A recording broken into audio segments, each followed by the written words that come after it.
Did you know that Ogre Magi hasn't always been dumb as a rock? That's right. This dumb and lovable two-headed towering force of nature had a completely different origin back in Dota All-Stars. Let's get into it. Starting off with the lore. Just a heads up, we'll be saying Dota 1 in all instances of Dota All-Stars, just to simplify things. Back in Dota 1, the Ogres were a race bred to be warriors, but Ogre Magi was a unique individual who possesses an innate connection to magic. Without any guidance and by sheer will, he was able to cast elemental spells and even fuel his comrades' lust for battle. This made Aggron Stonebreak, or Stonebreaker in Dota 1, an ogre honored by his people and feared by his foes. The same can't be said for his Dota 2 counterpart. Coined to be a race that are as dumb as a bag of rock hammers, ogres were supposedly indecisive, dirty, and often mistaking tree stumps for a kin, contributing to their extremely low reproductive rate. However, Aggron the two-headed Ogre Magi is a miracle that happens once every generation, blessing the race with his extreme dumb luck that has allowed his race to live on despite all the, difficulties. And where others manage to function with only one head, Aggron finds himself capable of doing so with two, which is better than one.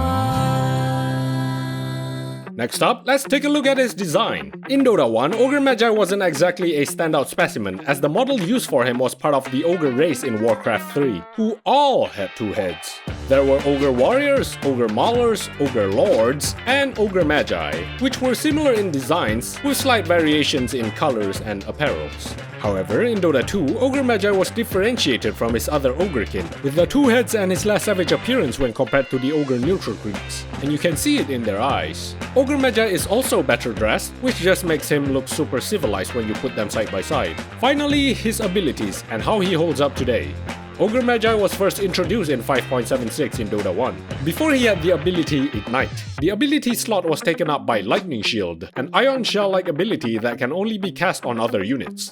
Everything else has stayed pretty much the same aside from some number balancing, until we look at his ultimate, Multicast. Instead of being a chance-based ability, the old Multicast would always guarantee extra casts, although it also comes with increased mana costs.